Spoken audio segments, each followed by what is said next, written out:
Welcome to Crash Concepts, where the economy, energy, and the environment are explored.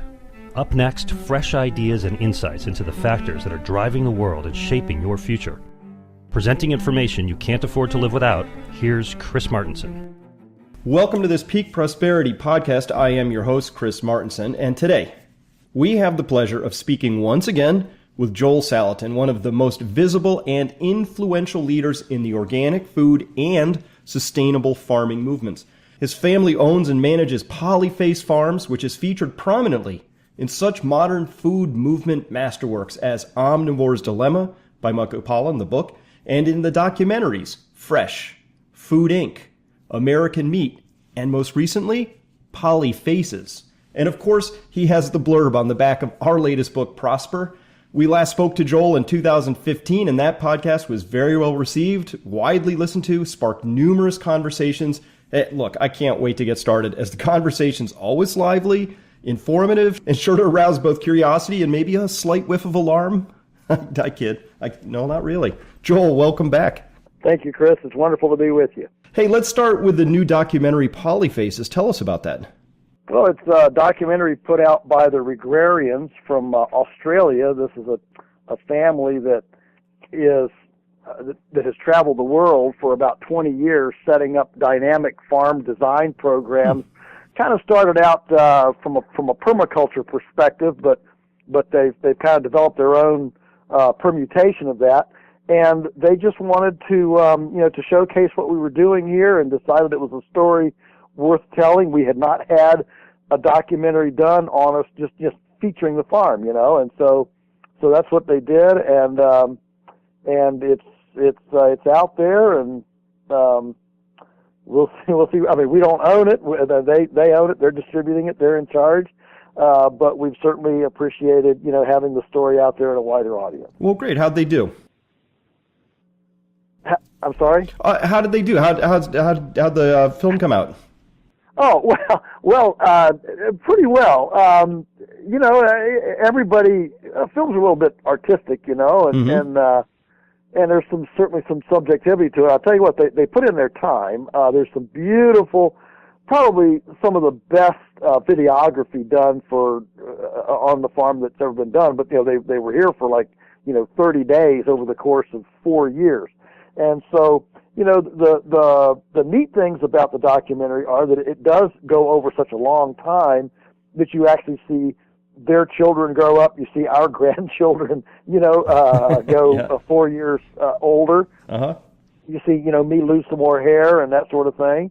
But the time element, you really get a sense watching it that there is a time element. That's kind of neat.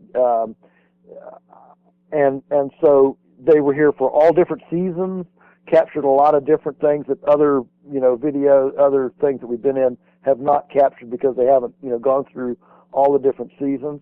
I think that if there's a negative to it, from my perspective, it's a little choppy.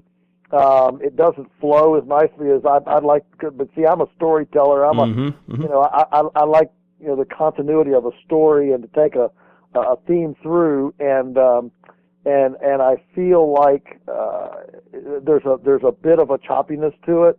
Where they don't actually finish one story, they start another one, then they come back to the previous one, and it's a little bit of a choppiness to it.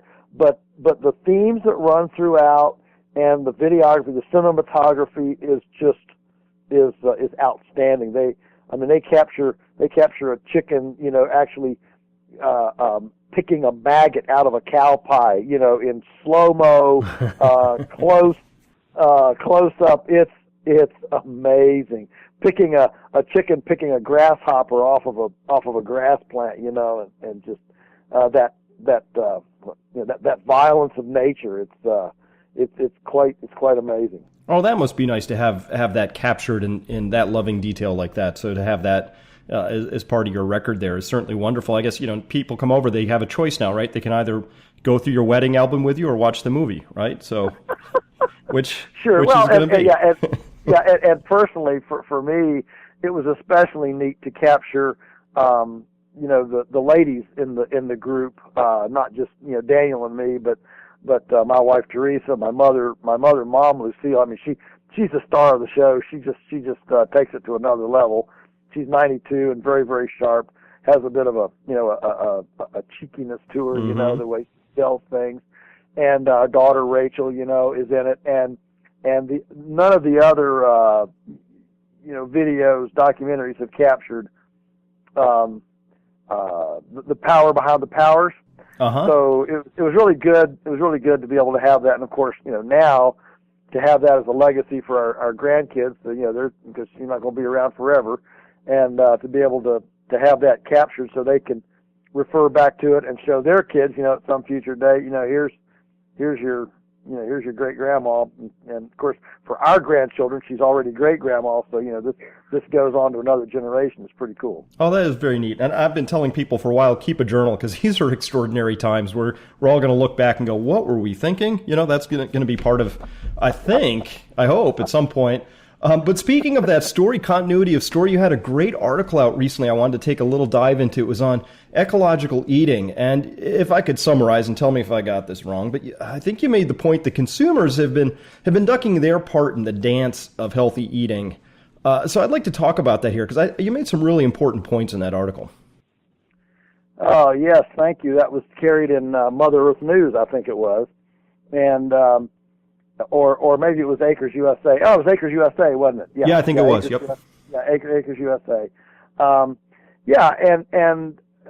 you know, I'm not trying to point any fingers, but I do kind of get a sense that farmers get beat up for whatever, for any number of things. You know, producing what they produce, treating animals the way they treat them, treating the land the way they treat them, and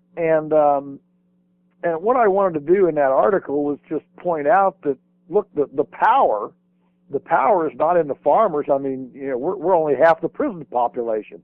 I mean, so from a voting standpoint, you know, inmates are a lot more powerful, you know, constituency block in the culture than farmers are.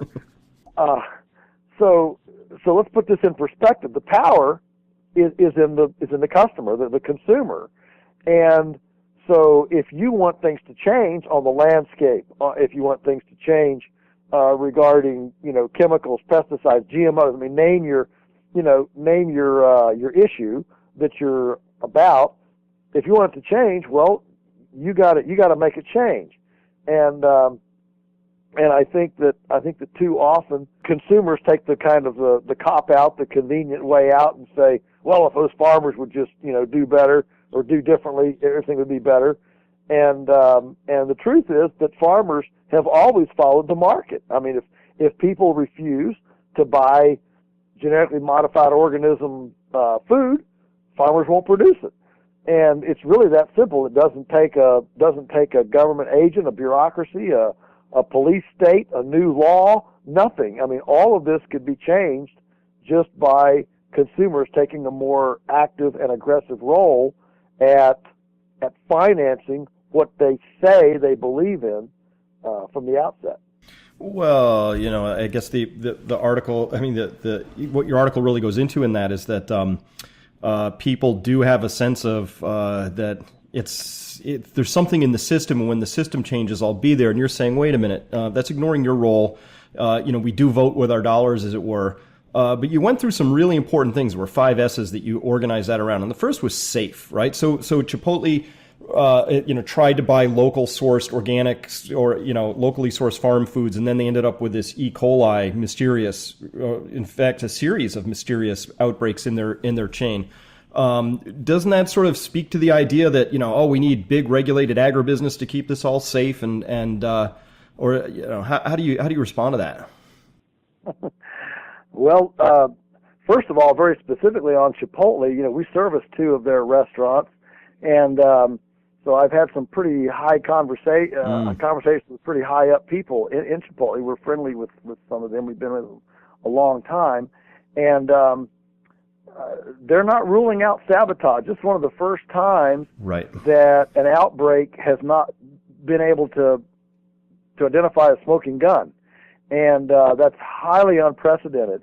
And you got to realize, you know, Chipotle has angered a lot in the industrial food movement. They've, you know, with their cartoons and their jabs at the industrial food system. They've really taken on a pretty big tiger there, a tiger that doesn't always play nice, and so it would not surprise me at all if there's some sort of a sabotage involved with that particular thing.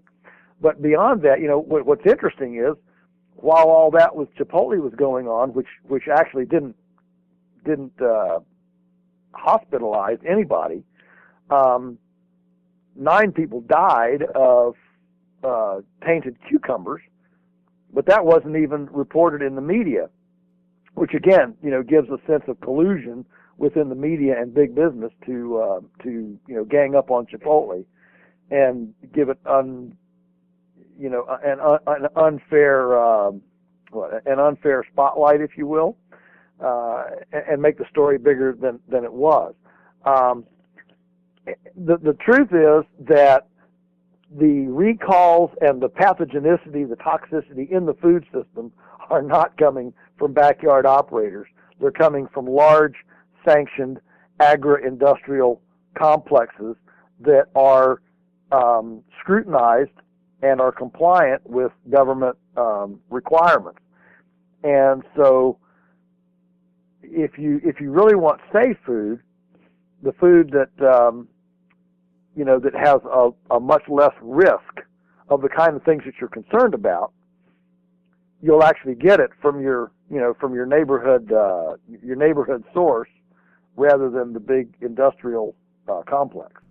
It's interesting. All the time we're learning more and more about how we're actually functioning as organisms here on this planet, and now they're starting to grudgingly admit things like, hey, maybe antibacterial soaps aren't so hot for reasons X, Y, Z, and on down the list, and that maybe children actually should be exposed to a wide variety of environmental factors that even they're saying now, maybe if you don't have exposure to peanuts, you're really going to maybe have a bad peanut allergy later or something like that. So we're starting to understand that yes, being exposed to the normal things that are out there in the world are important. But I think the point you're making here is that quite often, because of the way industrial agriculture is run, it has this amazing ability to really concentrate and do some astonishing outbreaks that you're right. I don't think they get a huge amount of play. Certainly not the amount of play. Like I read about there was some cantaloupes last summer, and a lot of people got sick, and a number of them died.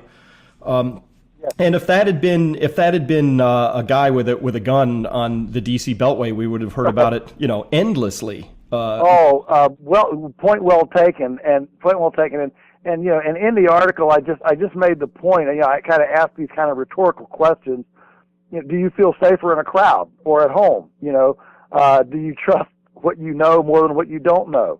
And the truth is that the more opaque and centralized and unknown food in the food system becomes, the less trustworthy it is, and the more liable it is to actually engage in risky behavior because there's less accountability.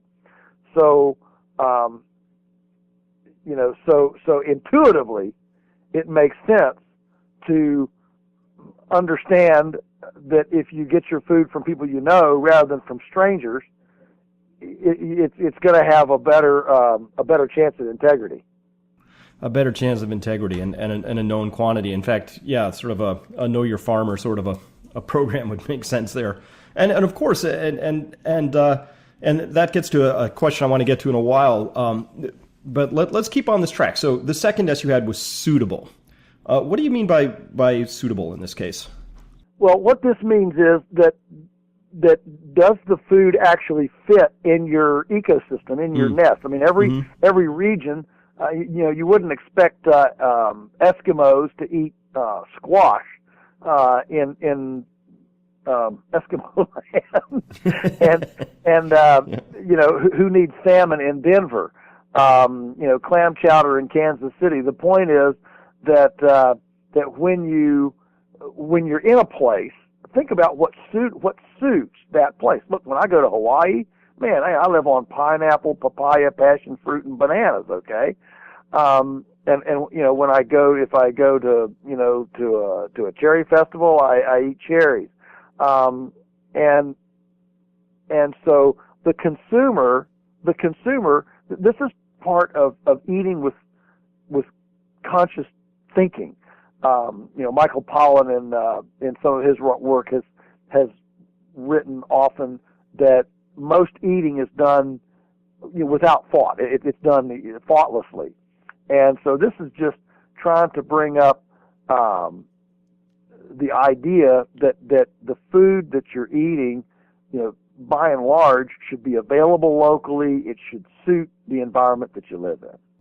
That's an interesting thought, because there's more and more we understand how our gut biome really speaks to us, talks to us, and is intimately involved in our overall construction, sense of health, even mental well-being. A variety of things are now linked to that. And so that really speaks to, having an established relationship with the microflora in us, which really come mostly from the environment around us. And so what I'm alluding to here is that as organisms, we seem to have evolved into a place where we are supposed to be in rhythm with the things that are around us and in some sort of relationship with. So what you're saying is eating in season. Not only does it make sense from, ecological terms, energy terms, but it might make sense in other terms that we don't fully appreciate yet. Is that possible?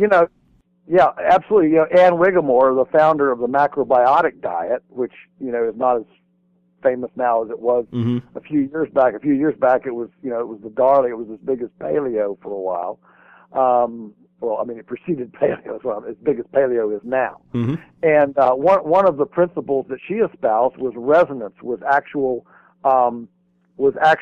molecular resonance.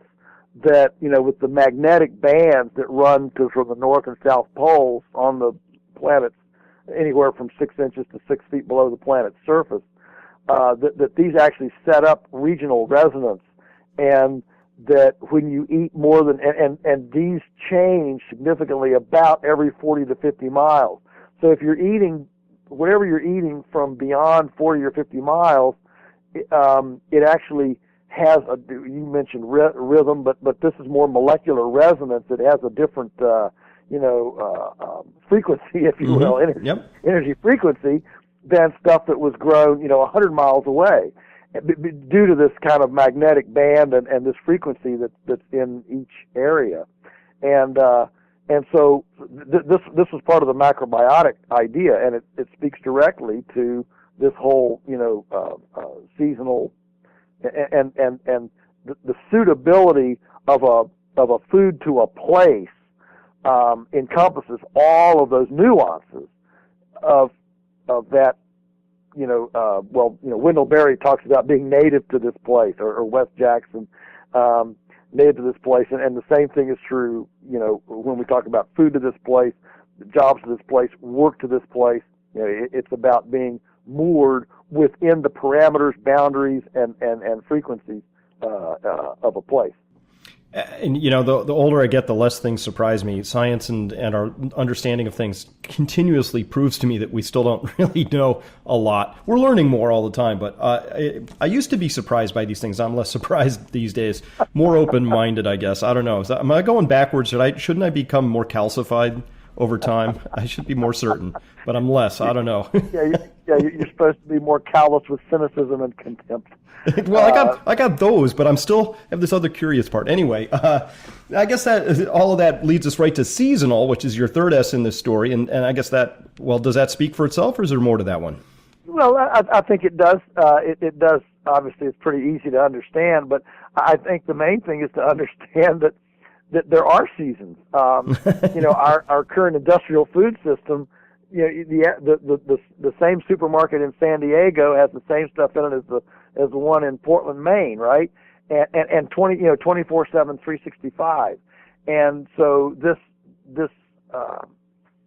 when you're asking for consumers to eat with the ecology, when you talk about the whole thing is about ecological eating. One of the foundations of ecological eating is to just appreciate the cyclical and the seasonality of a given area. So if we're going to eat ecologically, we're not going to eat fresh strawberries in Portland, Maine in February that are shipped air freight from Peru. You know, we're going to, if you want strawberries in Maine and Portland, you eat it in strawberry jam, you know, that you made from the previous, or, you know, frozen strawberries or dehydrated or something like that. But celebrating seasonality is something that's festive. It's not enslavement. It's not, don't think of it as something negative. Think of it as something anticipatory, that we have something to look forward to. Oh, the first strawberry, the first green bean, whatever. These are exciting times to celebrate, and it adds a zest to cycles of life, as opposed to just same old, same old. I love that. That makes a lot of sense, and it's not about scarcity and, oh my gosh, I've deprived myself of a fresh strawberry in Portland in February, but it's about this idea of saying that there's a magic to being in relationship to the seasons, to nature, to the rhythm of it all. Yes, that first peach in August is an amazing thing. Right. It really is. Oh, I like that. Thanks for building that out. Fourth S, symbiotic. What did you mean by symbiotic? Well, symbiotic is about the relationships. The way nature works, and so they need to understand that the food that we eat should actually be working positively on the ecology, not negatively on the ecology. And so typically, feed and waste streams and things like that should be enhancing our nest rather than, harming the nest. And of course, a concentrated animal feeding operation, for example, overruns the ecology. There's no symbiosis there. It's a complete cross purposes, to the ecology, and so when we're eating, we're trying to think of, okay, what is actually acting as an ecological benefit, an ecological asset, and how is what I'm eating today, is it acting symbiotically with with the ecology in the region? That's pretty cool.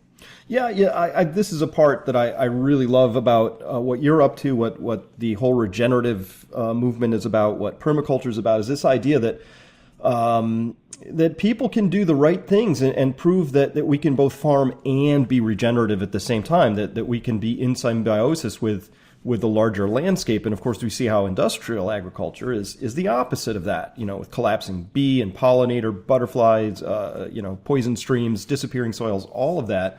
Now, one of the critiques that keeps popping up in the media is like, oh yeah, that's all nice and everything, but we really can't feed the nation, let alone the world, with such farming practices. How do you respond to those charges, if I can even call them that? Yeah, well, it's probably the single biggest, most common question that I get, and it has numerous answers. I do a 1 hour presentation just on that question. I won't do that right now, but I'll get a couple high points. First of all, we are overproducing what the world needs right now at the rate of 50%. No time in human civilization have we thrown away 50% of edible human food. We are doing that right now. So the point is that we could increase the world population right now by 50%, still have enough food, or we could say right now we're overproducing by 50%. Nobody in the world goes hungry because there's not enough food. They go hungry because they can't get to the food, they can't access it, they're too far away. A bomb blew out a road. Somebody held up the Red Cross truck with an AK-47. I mean, you name your thing, but it's socio-political stuff, logistical stuff, transportational stuff. It has nothing to do with the fact that there's not enough food. There is absolutely plenty of food on the planet. That's number one. Number two is that there is a tremendous amount of unutilized or underutilized land. I mean, just take the U.S. We have 35 million acres of lawn and 36 million acres growing and housing and feeding recreational horses. That's 71 million acres. That's enough to feed the entire country without a single farm or ranch. So, right. When you start, and I haven't even gotten to golf courses yet. Okay? And I'm not opposed to horses. I'm not opposed to lawns. I'm not opposed to, to golf courses. But what I am suggesting is that this henny penny running around, the sky is falling, we can't feed the world, and we're already overpopulated, is simply not true. There is a tremendous amount of available land that could be utilized. Number three, the land that we are using for farming, we're using it in an extremely inefficient way. Monocrops, monocultures are extremely inefficient. What's efficient, and what nature does, of course, are very intricate, complex relational polycultures. And even the most rudimentary backyard garden, the beginner's backyard garden, is more productive per square yard than the most, elite monocropped industrial operation that just produces one crop. Why? Because even in a rudimentary backyard garden, we're mixing plants, mixing vegetables, and there's a symbiosis and a synergy and an increase in productive capacity that happens there.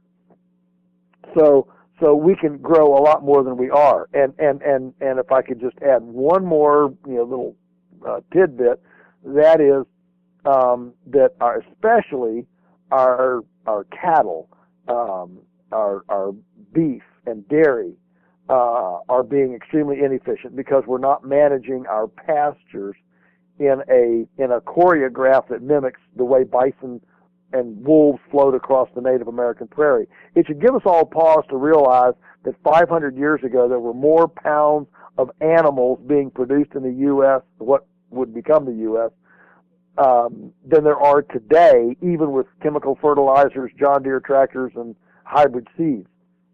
Audubon sat under a tree, said he couldn't see the sun for 3 days for the flock of passenger pigeons that flew over. I don't know about you, but I haven't seen the sun blocked out with a flock of birds for 3 days, ever. Herds of bison that were in the millions. There were way over 100 million head of bison, over 1 million wolves, 2 million beavers.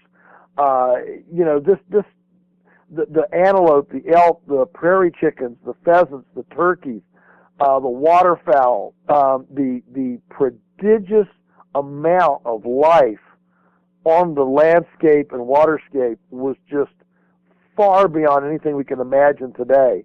And what we've done is we've taken all this amazing life, and we've relegated it to some fringes in little tiny places, from concentrated animal feeding operations to the fringes of our azaleas in the city off our nuked suburban lawn. That's a monoculture of nothingness, and the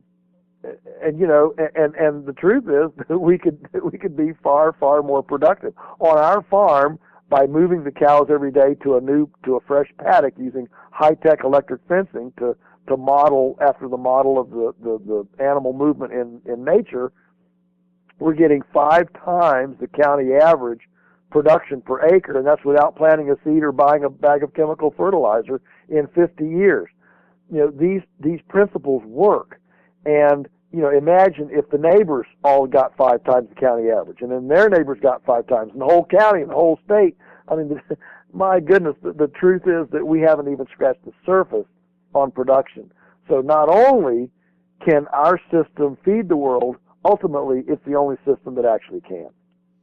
And over the long term, I assume it's really the only one that makes sense to me, and I think anybody who rationally looks at this. You can't look at mining your soils and losing your soils and treating your soils until it becomes dirt and blows away without saying, wow, that's probably not a sustainable way to go about this. And but as far as I can tell, Joel, the whole mainstream media, Wall Street, the financial crowd, they're all there trying to tell me every day, I'll speak for myself, that everything's okay. I just got to ignore any warning bells I'm seeing. I have to keep on buying and borrowing. I got to consume a little more. I go down that path. But what you're really saying here is that first, industrial farming just doesn't have a future at some point, but that we already know how to begin going about doing things in a correct way or a more relational way or even a more sustainable way in a true sense of that word, but we're not doing it. Why is that, generally? Well, that's the $1 million question, and I tell people, when they look at when they come like to visit the farm and they say, "Wow, this intuitively, I mean, I'm not a farmer, but of course this is the way it ought to be done." Well, why doesn't everybody do it? And I just, my answer is that if this model became the new orthodoxy, it would completely invert the power, position, prestige, and profits of the entire world's food and farming system. And that's not only is that a big ship to turn around, but that's a lot of egos, a lot of, life investment to have impugned, if that were abandoned. And so, every orthodoxy, every status quo system, takes a defensive posture, circles the wagons when it's under assault. And I mean, whether it's taxi drivers that are being taken out by Uber or whatever, there's a defensive position that says, we've got to protect this at all costs. And Gandhi used to say that what happens when innovation of thought comes to a political arena. First they ignore you, and then they laugh at you, and then they fight you, and then you win. And that was his kind of 4-step progression of the way societal evolution moves. And I think that's right. I think first of all, that the system does all it can to ignore us, and then they began laughing at us, and now they're fighting us, and they're saying things like outdoor animals are more pathogenic. They're saying things like compost piles are unsafe. There's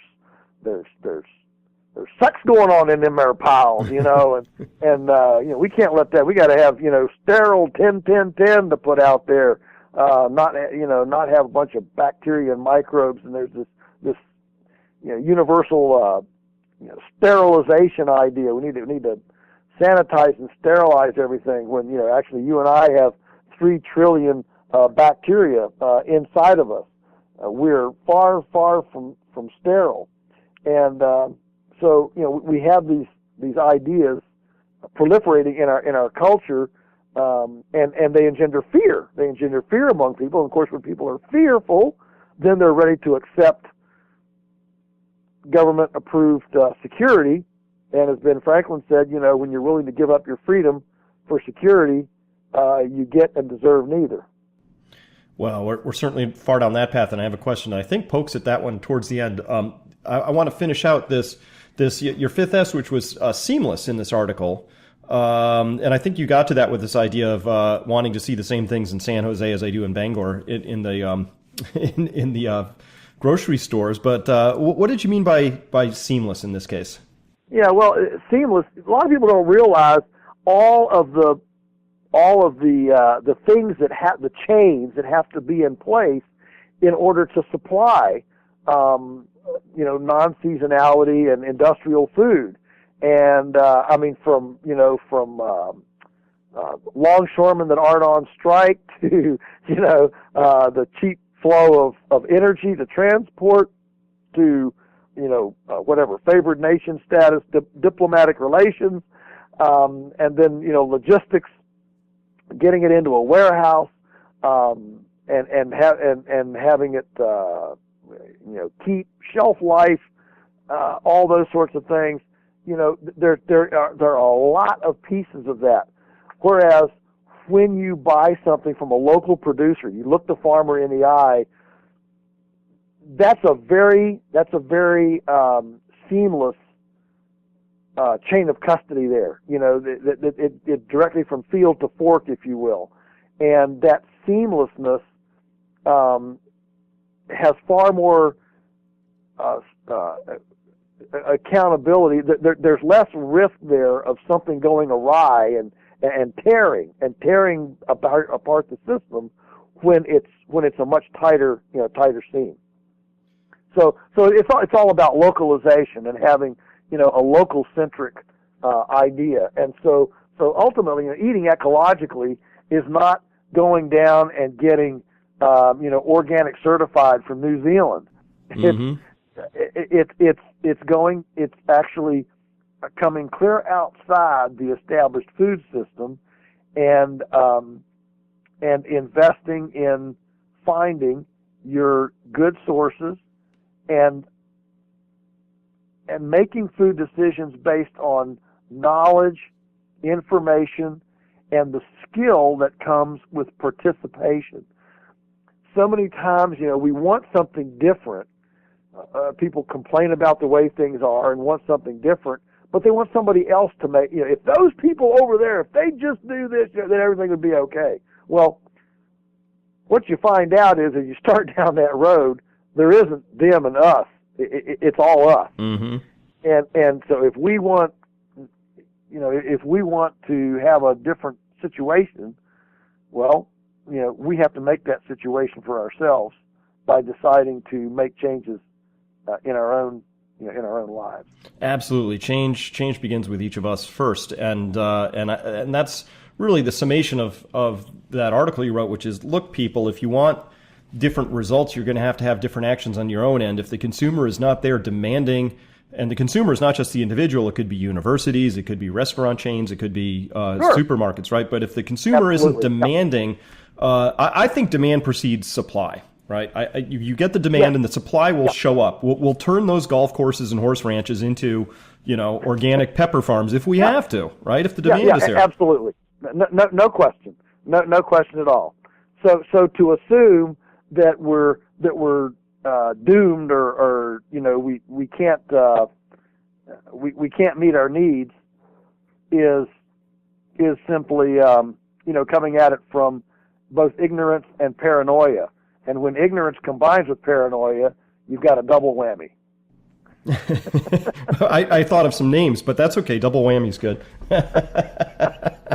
So, well, what you're talking about here is social change, it's culture change, and you've dragged out that wonderful Gandhi quote, which says, look, there's a process to this.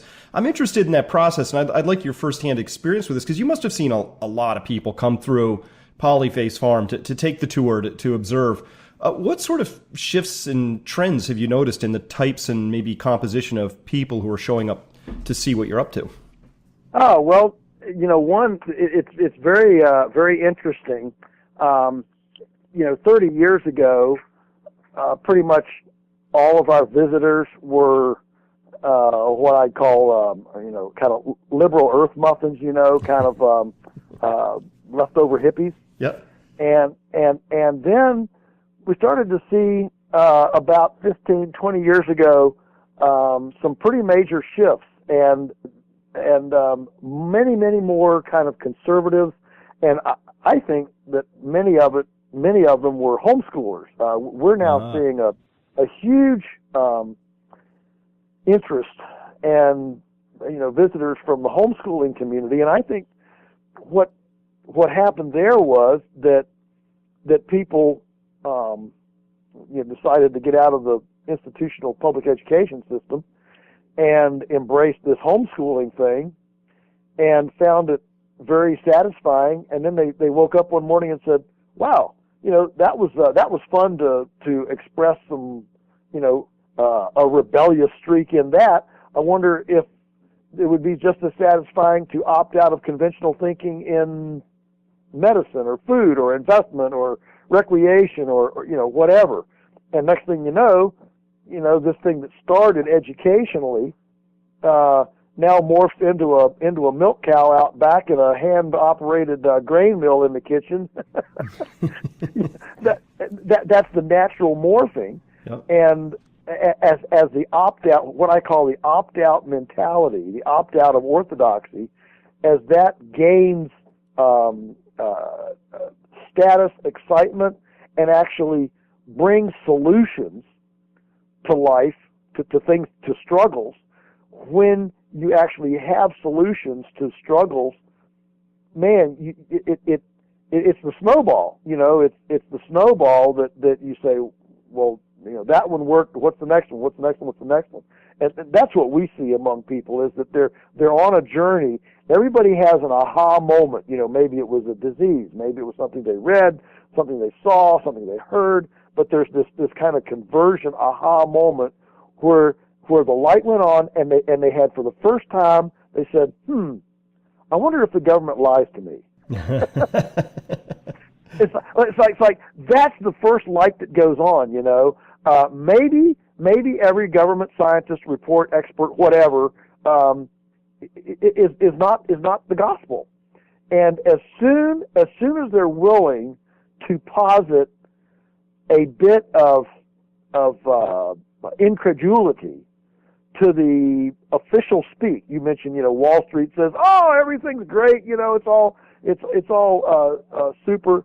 As soon as that official speak becomes suspect in your mind, wow, all sorts of assumptions begin to fall, because you begin to research, and you're, it's like your eyes are open, and you suddenly realize, a lot of this orthodox assumption is a house of cards.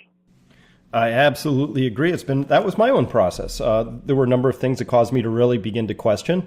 And as soon as you go down that rabbit hole, there's no end to it. And of course, we're all raised to believe, have faith in authority, and, get out the big foam finger, word number one, all of that. And you scratch at things and you go, hey, wait a minute, there's lots of ways to do things, and there's good and bad, and there's, right ways and wrong ways and all of this. But it's not as black and white, I guess, as when I was raised. A little grayer as I get into this zone now. And so this is really, what I'm tapping into here is this idea that this social change, it really feels like that's in the air. Maybe it's just because we have this super contentious political presidential cycle underway, but it seems like people are staying in increasing numbers. I don't exactly know what's wrong, but the narrative seems off. I want it to be different.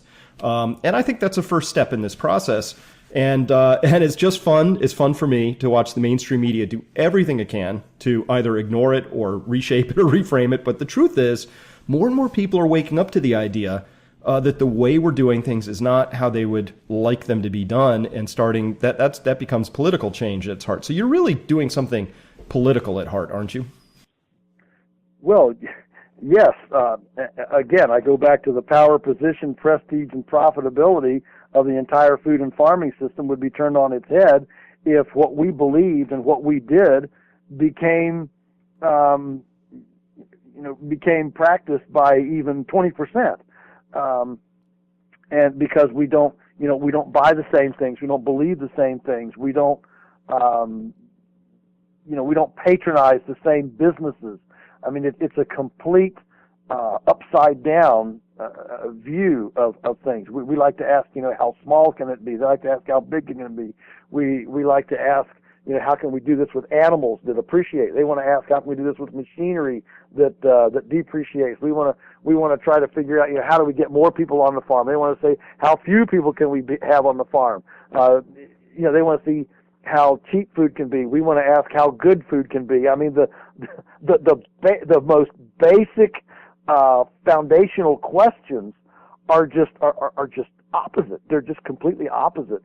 And I agree with you. I think that societal pendulums, well, they never hang in a balance. That they're always off to one side or the other.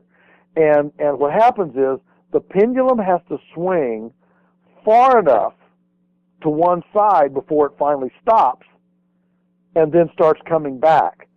And that distance of how far it has to swing before it comes back is actually frustratingly far. Right. The prophets, as soon as it comes off balance, they start, warning, hey, we got to change, and it just keeps on going and going and going.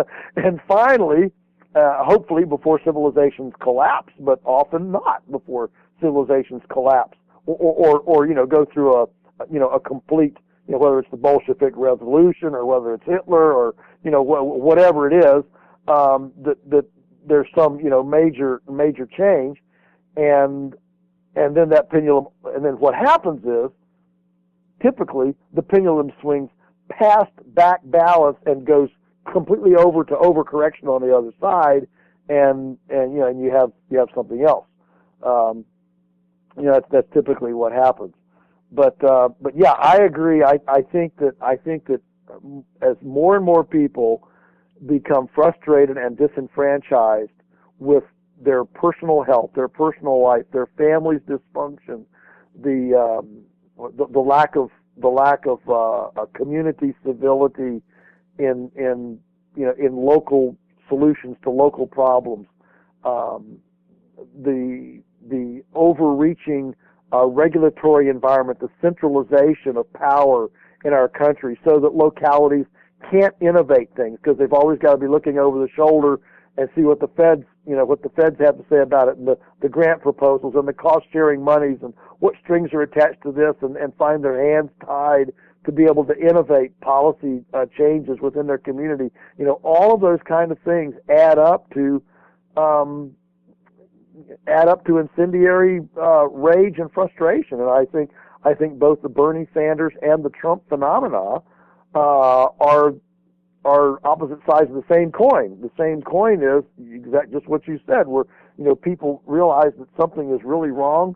The ones that are predisposed to want centralized solutions look to Bernie, and the people that just want to be angry or whatever, go for Trump, and they're both disenfranchised, disempowered, and grasping for solutions. Well, in that pendulum model you've got, there's a kind of probably an uncomfortable sense of weightlessness at that shift point, right? As the pendulum reaches the apex of its swing, like, ooh, I'm floating here.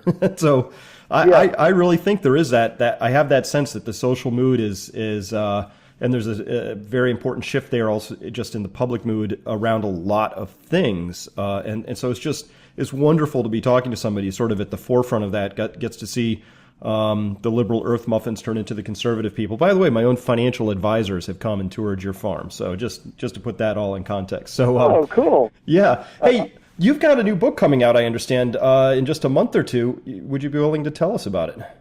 I would be delighted to. Yes. This is my 10th book. I call it my coming out. I call it my coming out book.